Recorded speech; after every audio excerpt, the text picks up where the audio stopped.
So the first thing I want to do is I want to show you how SmartEQ 3 works on the vocals.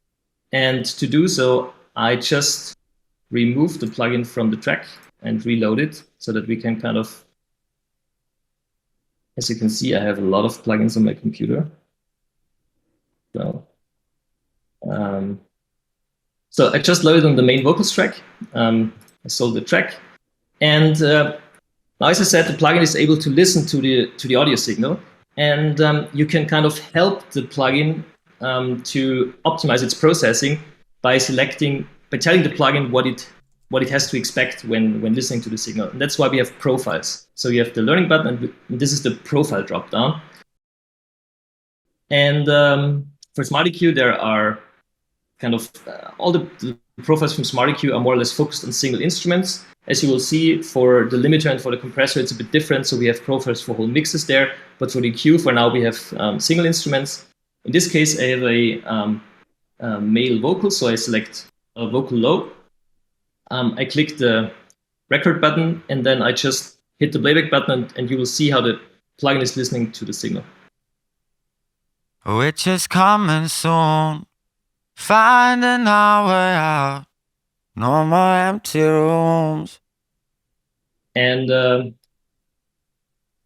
so if I now as you can see, the plugin learned a filter curve, and just to give you a feeling for the before and after, so I bypass it.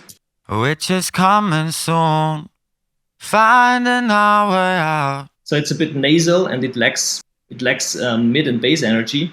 And if I now compare A and B, like the plugin with the filter and like the track with the filter and without the filter.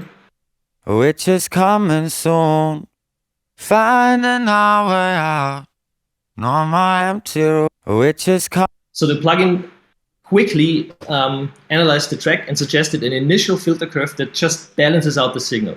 It didn't add any kind of special character to it, because that's not the idea of what the plugin should be doing. But the idea is that it finds problems that most of the engineers out there who know what they're doing would fix anyway. So that's kind of, it's a bit difficult to explain this part, and we can probably later discuss a bit more how the plugin knows what to do. But that's the result. And the nice thing is that now we have the filter curve here, and I can do multiple things with that. So I can on the one hand select the frequency range where I want to apply this filter curve. I can tell the plugin, okay, I really want to go crazy and I want to overcompensate for what you suggested, or I just want to take kind of slightly adapt the signal. So although the plugin is suggesting this filter, you have full control over how it's applied to the signal. So this is like for SmartEQ, this is kind of the main part of the smart processing.